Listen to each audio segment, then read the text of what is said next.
За үндсэн хуулийг одоо нэмэлт өөрчлөлт оруулах энэ төслийг хэлцэхийг шийдэж байна.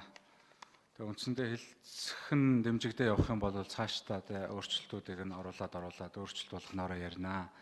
Энэ өөрчлөлтөөр хэрэгтэй зүйлүүд маш их байгаа дахин хэлхийг хүсэж байна. Улс төрийн намын одоо шинжилгээний асуудал орж байна. Улс төрийн нам бол одоо улсын нийтлэг эрх ашигт нийцэж улсын хэмжээнд үйл ажиллагаагаа явуулах санхүүжилтний ил тод байх.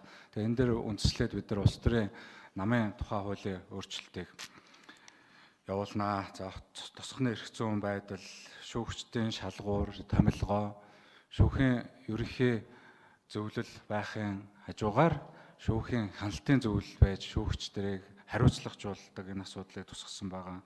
За тэгээд орон нутгийн өөрөө удирдах байгууллагуудын асуудлуудыг оруулсан байгаа. За ингээд болж утж байгаагийн зэрэгцээгээр бас эргэлзээтэй заалтууд дээр бас асуудлыг төвшүүлэх хүсэлтэй байна. Тэгээд ер нь энэ үндсэн хуулийн өөрчлөлтийг нэгэнтээ эцэг хуульдаа гар хүрж байгаа мэт чинь энэ өнөөдрийн төр нийгэмд тулгамдаад байгаа асуудлыг шийдлийг нь тусгаж өгөх ёстой байна. Энэ засаглалын байралтай асуудал байна уу? Парламентыг одоо илүү төгөлдржүүлэх асуудал байна уу?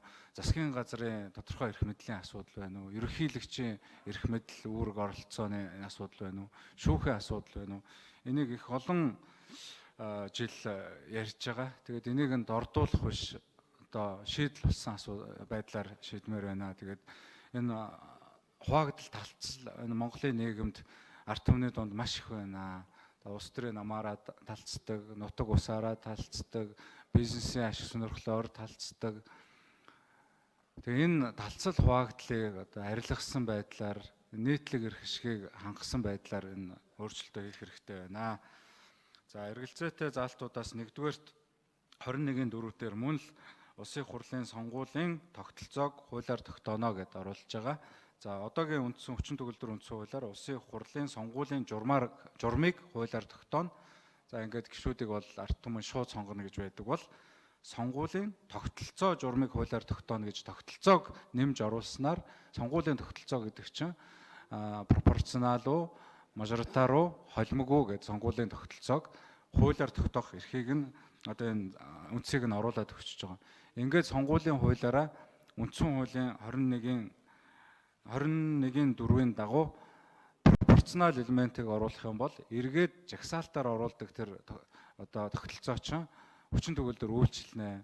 Ингэснээр хэдий хурлын гишүүдийг ард түмэн шууд сонгоно гэдэг үндсэн хуулийн заалт байгаа боловч энэ 21-4-өөрөө тогтолцоог одоо мөн одоо хуулиар зохицуулна гэдэг эрх зүйн үндсийг нэмж өгснөөр өмнөх энэ үндсэн хуулийн цэцгийн шийдвэрийн хуулийн үйлчлэлчин одоо үйлчлэхгүй болоод дахиад одоо намын нэрийн цаана одоо сонгогддог нөхцөл байдал үүснэ. Ер нь улс төрийн одоо энэ нөхцөл байдал чинь бас ил тод болсон, санхүүжилтний ил тод болсон ийм нөхцөлд сонгуулийн тогтолцоо пропорционал элемент байж болох юм аа. Энийг улс төр судлаачид хэлдэг. Энэ бол бас давуу талууд байна. Гэхдээ өнөөдрийн Монголын нөхцөл байдалд бол энэ ард түмэн төлөөллөө шууд сонгодог зохицуулж шаардлагатай. За хоёрдугаар үндсэн дээд шүүхийн шүүгчийг 12 жилийн хугацаатаагаар томилно гэдэг энэ заалтын 12 жилийг нь эргэж харах шаардлагатай гэж үзэж байгаа. Одоогийн дээд шүүхийн энэ шүүгч нарыг бид нар өөрчлөх гээд ямар их хүч орж ийн, ямар их ард түмний эсэргүүцэл орж ийн. Тэгжиж арай их чөлөөлж штэ. Тэгэхэд үндсэн хуулиараа 12 жилээр суудсан хүн буруу босромог зүйл хийвэл яах вэ? Бүлэглэлд үйлчлүүл яах вэ?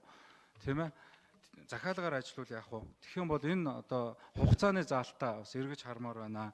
За анхан шатны шүүхийн шүүгчдэр мэрэгчлэрээ 5-аас доошгүй жил ажилласан хууль зүйн дээд боловсролтой 30 нас хүрсэн Монгол иргэнийг томилно гэж байгаа боловч Монгол улсын иргэн мэрэгчлэрээ 5-аас доошгүй жил ажиллана гэдэг нь хувийн хөвшилтж байж болно, 2 хүнтэй компанид ажиллаж болно. Энэ нь бол мэрэгчлэр ажилласанд тооцогдгийг та бүхэн мэднэ.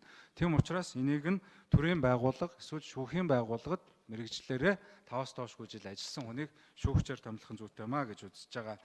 За үндсэн хуулийн цэцгийн гишүүнийг 9 жилээр томилно гэдгийг одоогийн хүчин төгөлдөр 6 жил болох хэрэгтэй гэж үзэж байгаа. Тэгэхгүй бол нэг хүнийг томилчдаг тэр нь одоо өөрчлөгдөхгүй бүтэн 9 жил ажиллана гэдэг буруу гэж За